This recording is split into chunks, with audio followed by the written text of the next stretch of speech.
Friends, இப்போது கோவில் புளியோதரை ஸ்டைலில் நம்ம ஒரு புளியோதரை வீட்டில் செய்ய போகிறோம். அதுக்கு மெயினே இந்த பொடி தான். சரிங்களா?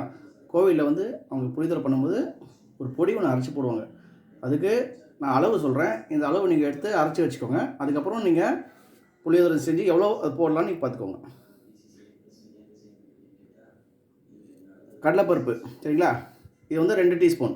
நீங்கள் எந்த டீஸ்பூன் எடுக்கிறீங்களோ அதே டீஸ்பூன் இல்லை எல்லாமே அளந்துக்கோங்க.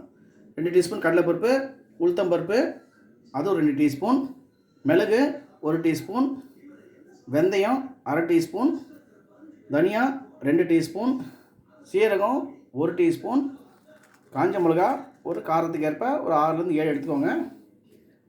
இது வந்து கருப்பு எள்ளு, சரிங்களா? இது 1 டீஸ்பூன். இது எல்லாமே வந்து நம்ம ட்ரை ரோஸ்ட் பண்ணணும். ஃபஸ்ட்டு ட்ரை ரோஸ்ட் பண்ணும்போது மிளகாயும் அந்த எள்ளும், சரிங்களா, அது தனியாக எடுத்துருங்க. அது ஃபஸ்ட்டு சேர்த்து பண்ணக்கூடாது. மற்றதெல்லாம் ஒன்றா பண்ணலாம். இந்த பருப்பு, இந்த மிளகு, சீரகம், வெந்தயம் இதெல்லாம் வந்து ஒன்றா ட்ரை ரோஸ்ட் பண்ணலாம். இது வந்து எப்படி சொல்கிறது, ஸ்லோ ஃப்ளேமில் ஒரு 4 to 5 மினிட்ஸ் நீங்கள் நல்லா ட்ரை ரோஸ்ட் பண்ணி காய வச்சுக்கோங்க. ஃப்ரை பண்ணி வச்சாச்சு, சரிங்களா? அடுப்பை ஆன் பண்ணிட்டேன். சூடாகிடுச்சு. எல்லாத்தையும் அப்படியே கொட்டிக்கோங்க. சரிங்களா? நம்ம வச்சுருந்த அந்த பொடி, காஞ்ச மிளகா, எள்ளு தவிர மற்ற எல்லாத்தையும் அப்படியே கொட்டிக்கோங்க. ஸ்லோ ஃப்ளேமில் ஜஸ்ட் ஒரு 4 to 5 மினிட்ஸ் ட்ரை ரோஸ்ட் பண்ணிக்கோங்க. அவ்வளோதான். பாருங்கள் ஃப்ரெண்ட்ஸ், ஒரு 5 மினிட்ஸ் நல்லா ட்ரை ரோஸ்ட் பண்ணிட்டேன். லைட்டாக கலர் மாற்றிட்டு இது போதும், சரிங்களா?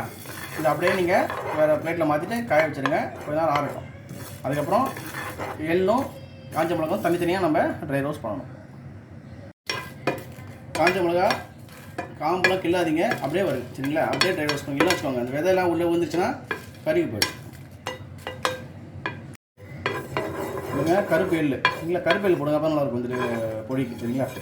போட்டு ஜஸ்ட் 1 நிமிஷம் கூட இருக்கக்கூடாது. அதுக்குள்ளே நீங்கள் ஆஃப் பண்ணிடணும். அவ்வளோதான். பாருங்க ஃப்ரெண்ட்ஸ், வேறு மிக்சியில் மாற்றியாச்சு, மிக்சி ஜாரில் மாற்றியாச்சு. இப்போ நம்ம நல்லா கோர்ஸ் பவுடராக அரைச்சிக்கலாம். ரொம்ப அப்படி சொல்கிறது பவுடர் ட்ரையாக அரைக்காதீங்க, கொஞ்சம் கோர்ஸ் பவுடராக அரைச்சிக்கோங்க. அரைச்சாச்சு. நீங்களே பாருங்கள், ஒரு கோர்ஸாக இருக்கு பாருங்கள். இப்படி தான் இருக்கும், சரிங்களா? இது வந்து நம்ம புளியோதரை பண்ணிவிட்டு அது மேலே தூவணும், அப்போ தான் நல்லாயிருக்கும். ஃப்ரெண்ட்ஸ், நம்ம ரெகுலராக செய்கிற புளியோதரை தான், சரிங்களா? இப்போ இதுக்கு எக்ஸ்ட்ரா ஃப்ளேவராக நம்ம அரைச்சி வச்ச அந்த பொடியை கிட்ட தூவிடுங்க, சரிங்களா? இப்போ நம்ம அரைச்சி வச்சது கிட்டத்தட்ட ஒரு 7-8 டைம்ஸ் நீங்கள் யூஸ் பண்ணிக்கலாம், சரிங்களா? இப்போ நல்லா காரமாக இருக்கும். அதுக்கேற்ற மாதிரி ஒரு நல்ல ஃப்ளேவர் உங்களுக்கு கொடுக்கும். போட்டுட்டு ஜஸ்ட் ரைஸை அப்படியே மிக்ஸ் பண்ணி கொடுத்துங்க.